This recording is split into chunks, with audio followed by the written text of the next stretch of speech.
What's up guys, Chris Singleton here. In today's video, we're talking about the current real estate market. Like, should we buy stuff? Should we sell? Like, should we do nothing? So with all that being said, let's jump right into it.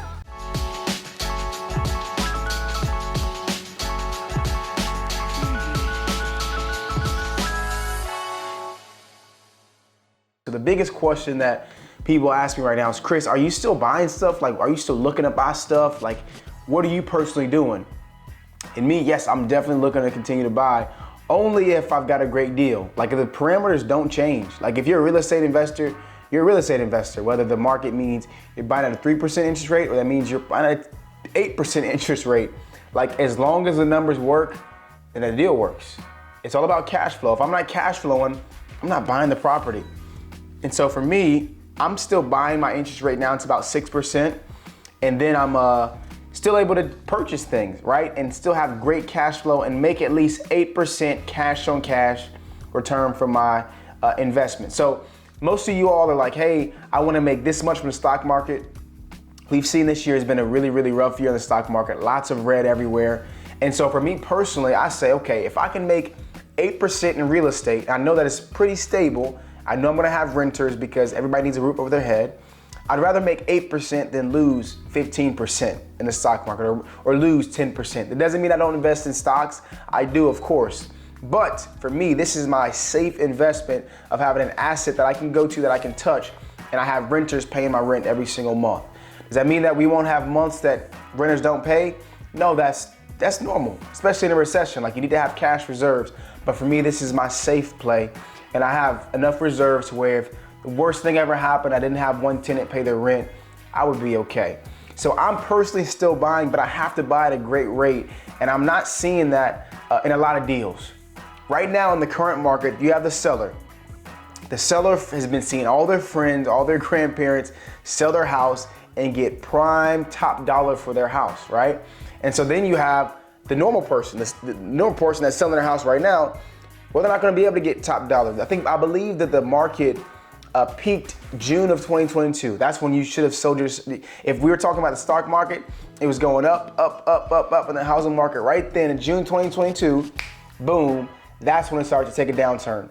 So now that we're in December of 2022, the Fed has raised interest rates over and over and over again. Rates have been raised. So now it's like, okay, we know that we're not buying the same house that we were gonna buy a year ago at the same price. There's no shot that we can. So what do? We negotiate.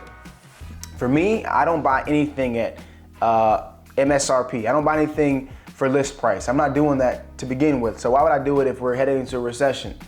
So me personally, I think the numbers have got to work, and I want to have at least 30% equity in the building as soon as I buy it. Maybe more, but 30%, I feel like I'm in a strong place. And so that's what I believe that the real estate market is headed. If you're an investor, definitely still buy deals. I'm okay with buying deals cash if I can afford it. I'm okay buying a deal like that. But I don't think we should always just say, hey, I'm not looking at any deals because interest rates are so high. No, that means cap rates are going up. So if you have cash and you're an investor, you can make more money on the cash. You couldn't do that 2 years ago when cap rates are at 5%, right? Or 4.5% on stuff. Now we're seeing cap rates in the 6 or 7% for some properties. So I definitely think we should be buying if it makes sense as an investor. Now, if you're saying, should I buy my personal home? My thing is, if you're gonna be there for a long time, I would buy the home that I think I want my family to live in. I wouldn't continue to rent for months or years and years and years, because I believe that rents are still gonna continue to go up. With inflation, we've seen it kind of not even go down, but just stay where it's at, unfortunately. And so I think rents are gonna be raised a little bit more. And if you can afford to buy a house, I would say buy one if you're gonna be there for a long time. I wouldn't say buy it if you're only gonna be there for a little while, because I do believe that prices will continue to fall throughout the year of 2023.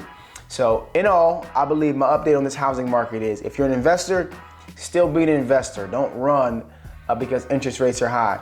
If you're a short-term investor, right, buying stuff for short-term for Airbnb, then I'd be very, very cautious, because in the recession, when people don't have enough money for daycare for their kids, they're definitely not gonna have enough money to go Orlando or to San Diego for your Airbnb. It's not gonna happen. So be very careful if you're a short-term investor. The next thing I would say is if you want to buy a home, make sure that you're getting a great price, right? They always say marry the home, date the interest rate, which means I love this home, I'm gonna buy it, I'm gonna refinance when rates get lower. We don't know when rates are gonna be lower, but I do know that if you have the money, you can afford to buy the home. I would say buy it if you're gonna be there for a long time, right? Not if you can't afford the interest rate, you can't afford the payment, but if you can and you're gonna be there for a while, definitely purchase a home and just refinance later, only if you get a great deal on that property that you're buying. I'm not a person that thinks you should be buying at list price, not in these times, in this market.